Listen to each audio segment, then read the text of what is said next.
Hi, good afternoon. Welcome to my channel, Hubs of Spirit. My name is Madeleine Parker, and this afternoon I'm going to do a read for the sign of Leo. And these are transit studies for the month of March 2020. And I like to think that these studies pertain to whatever planet you hold in the sign that I'm doing the read for, whatever house it covers, your sun, your moon, but most importantly for your ascendant, because I align my notes to it. And thank you, by the way, to my new subscribers, and welcome. And if you would like a personal read, my email link is below. And I'm also hosting workshops in Silver Lake, Canoga Park, and Highland Park area for March. We have a lot scheduled, so do email me. I will be posting information about them, but email me if you have any questions. All right, so let's take a look here now for the Leo. And what is happening transit-wise 2020 March for Leo. So we start out with the month with the sun in your 8th house, moving into your 9th house. March 22nd, when the sun moves into Aries, it'll go into your 9th house, which would possibly indicate travel, possibly possible new belief systems, kind of clarity or clarity of action around new belief systems. Aries is a very bold energy. It's initiating.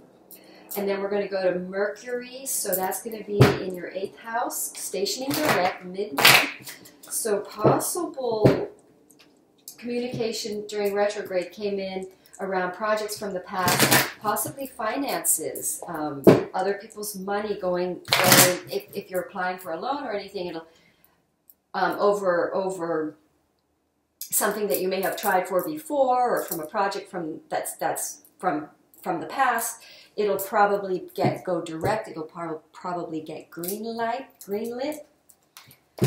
And then we have Venus going into the sign, your sign, oh no, sorry, I thought I was doing this. Your sign, the 10th house.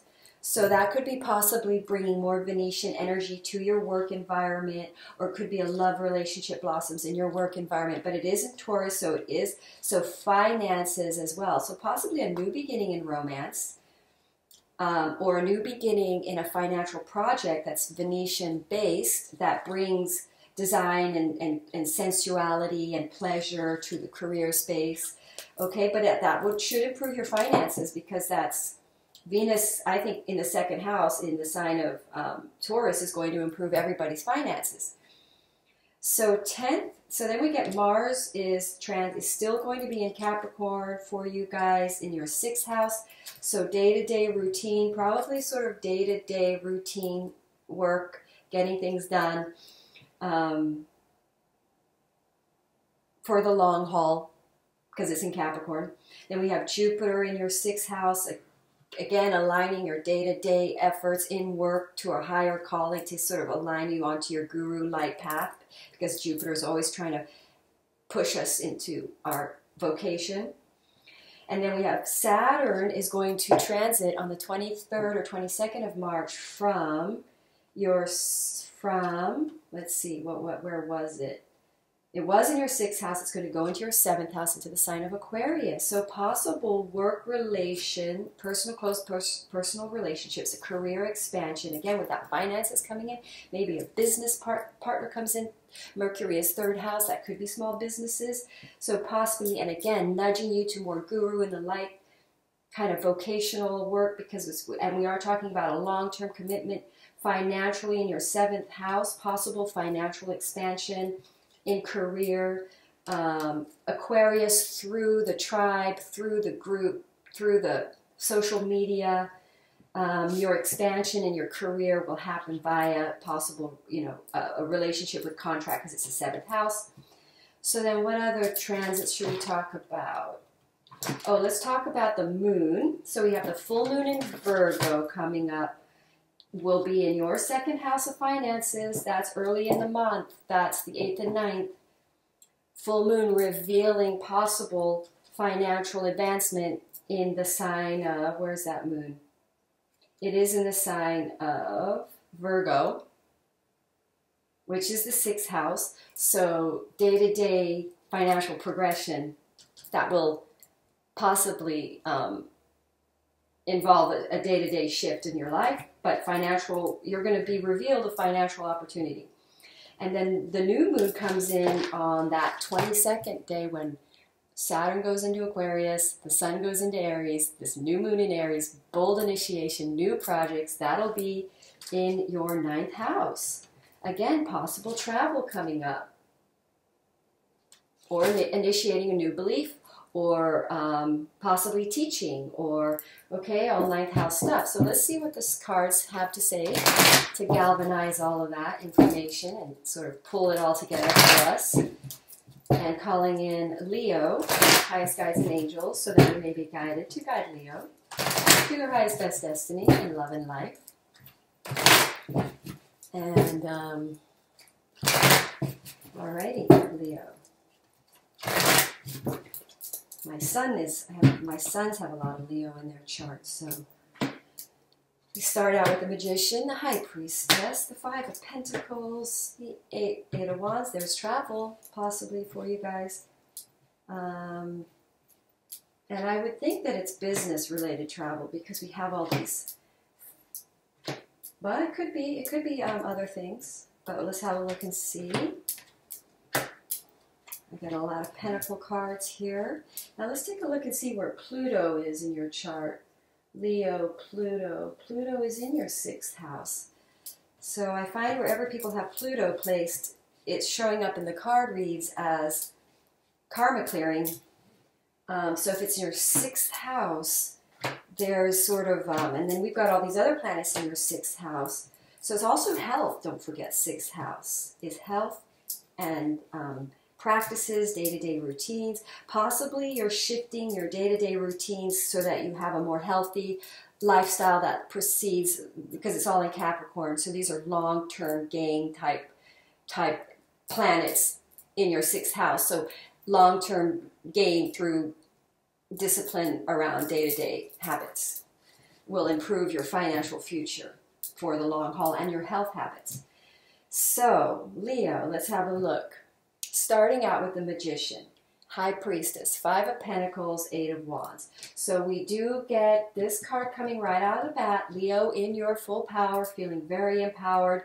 Possibly blocked energy with these Pisces. This Pisces planets is confusing. There's a lot of fogginess.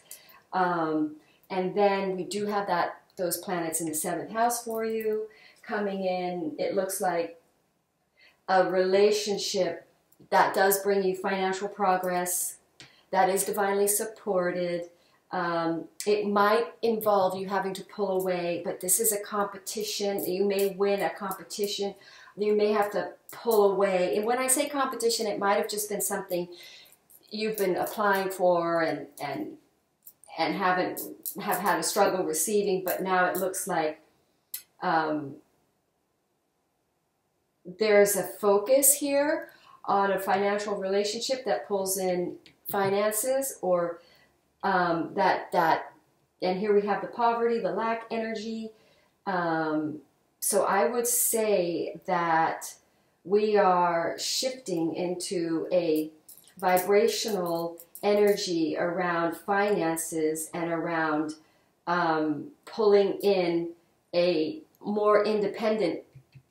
I would say many Leo might be kind of pulling out of jobs and pulling into smaller independent businesses. This is the sign of independence, because the Leo want to end a cycle of depression around finances. What do we have in the 2nd house for Leo? What did we talk about? We have that full moon in the 2nd house of finances. So what it looks like looks like this brand new beginning, changing and communication. So this Tower card would indicate a really big shift, a change. This financial opportunity changes a situation that was a no, or that wasn't that. So a decision is going to be made. So it changes a decision. Or it changes your direction, you gain clarity about how to end this sadness, a financial opportunity coming in, creating financial independence for you, leaving emotional blocked energies. This relationship what it feels like this read is happening is that a financially, rather, shall we say, a situation that you couldn't see yourself through, like possibly a project. This will involve career. That you needed, you will now know that you have a spiritual, because the high priestess represents higher kind of intuitive knowing that this relationship brings you financial independence, and it will change everything. And it will also, this brings in a brand new financial opportunity, So there's going to be sort of bold new initiations in a financial project that brings you more independence. I would say that enables you possibly to quit a job. There's this sort of interesting thing here with the Two of Swords and this. So we get this period with the sign in Pisces, Mercury in Pisces, where there's a very introspective, reflective period to connect more from the heart space, because there's I mean, it's sort of confusing having the Magician there and then the Two of Swords there. I would say that indicates an alignment more with a higher mission and gaining clarity on exactly how to be more on higher mission. And then I would say that pulls you into an opportunity. And I say this is travel, and then this is the lack mentality card. I would say that you're realizing that you have to release a lack mentality, but also this is also travel, but this is also an awareness of out of alignment, pullings away. It's possible you may have to leave a situation that isn't paying you enough, because this is the divine wants you to know that it's lack mentality that's keeping you in a situation that you don't like. That's also what that's saying. So you may, this opportunity that is coming through divine relationship of some sort, a supported relationship, supportive, is going to enable you to pull away, but it's also aligning you more with it's even though you don't have full clarity of the heart, this opportunity aligns you with something that is truly in your heart. This is spiritual. This is a, shall we say, a mission type thing. This is you being on mission and releasing negative or low abundant or lack of belief in it. So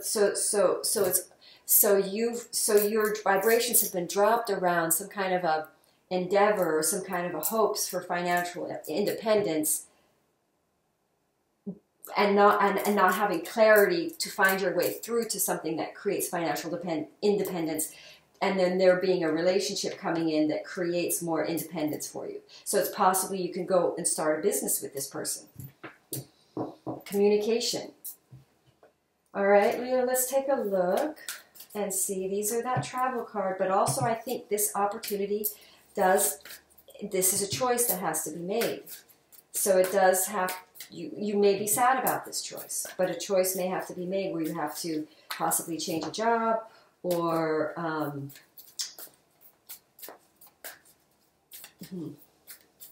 let's see what else.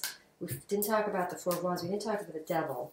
So the Devil would be an indication of shifting out of secure-based. The Devil is the sign of Capricorn. We have Jupiter in Capricorn. So we have this card, the High Priestess, which represents spiritualism. This represents material. So I would say that you're blending these two worlds, material and spiritual here, finding your blend. And I think you find the spiritual aspect of it, which is pulling in more abundance.